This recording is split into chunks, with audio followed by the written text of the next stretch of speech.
how does a single poem, in this age of nonstop content, become a kind of fortress? Something that captures the hearts of millions and echoes in times of both peace and, well, conflict. Today, we're going to decode a modern Arabic ode by Anas Al-Daghim that's become exactly that, a true fortress built out of words. And right from the very first line, you can tell we're not listening to some big speech for a crowd. This is intimate. It's a plea. And the imagery, it's a direct echo of the moment the prophet Moses saw the burning bush on Mount Sinai. This isn't a demand for power. It's a really personal quest for just a single spark of divine light. And that right there, that's our first big theme. The poem doesn't kick off with some grand declaration. Nope, it starts with a humble, deeply personal search for enlightenment. So much of the power here is packed into a single word, qabas. See, the poet doesn't ask for the entire fire, just for a qabas, one burning ember. That choice of words tells you everything. It sets this tone of profound humility. He's not demanding enlightenment. He's just hoping for one small piece to help light his way. From there, the plea just gets more intense. This line is just raw with devotion, and you can feel a bit of desperation in it too. May my hands be dust. That's an old Arabic way of saying you've suffered a catastrophic loss. The poet is essentially saying his entire existence would be completely worthless if he couldn't have the Prophet Muhammad's intercession on the Day of Judgment. And that title he uses, as-saqa, the quencher of thirst, that's so key. It's a direct reference to the belief that the Prophet will give water from his basin to the faithful on Judgment Day. So the poet's fear is crystal clear. He's terrified of being cut off from that ultimate source of spiritual relief and salvation.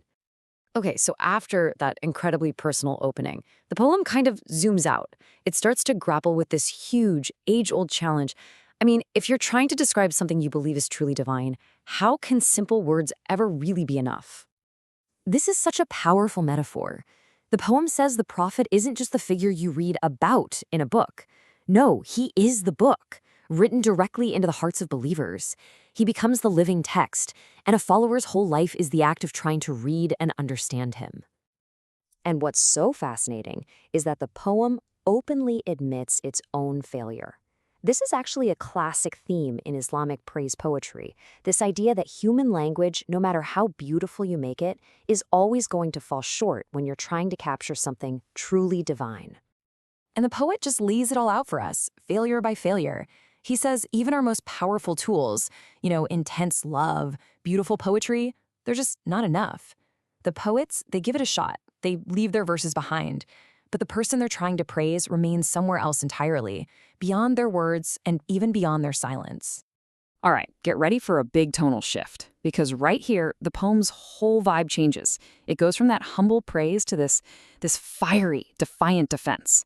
It's like the walls of the fortress are going up right before our eyes.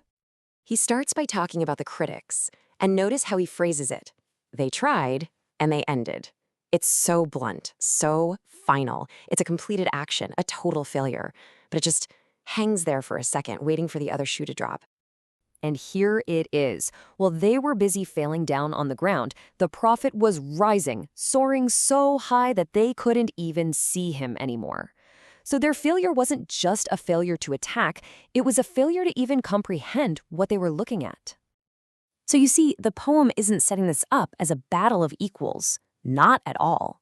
It's painting a picture of complete futility.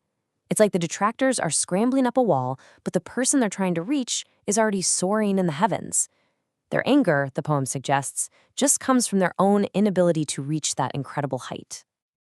And just when you think you've got this poem figured out, that it's purely spiritual, maybe a little historical, the poet makes this absolutely stunning leap. He weaves the struggles of today directly into the fabric of this timeless ode. This line, this is the pivot. The word besieged has all these historical echoes, but then, bam, he invokes Gaza. All of a sudden, a theme from over 1,000 years ago is explicitly tied to a 21st century reality. The siege isn't just history, it's happening now. And the response, he says, is a spiritual and emotional awakening. This is what makes the poem feel so electric to its audience. It's not some dusty relic. It's a living document, and it's making the argument that the spiritual battles of the past are mirrored in the geopolitical struggles we see today. And it's not just Gaza. The poet also mentions Ghouta, another site of intense modern conflict. By naming these very real places, he's grounding the poem's lofty spiritual themes in the very tangible soil of contemporary struggle and suffering. And all of this brings us to the poem's powerful conclusion. It's a statement about resilience, about sacrifice, and about the enduring identity of a community.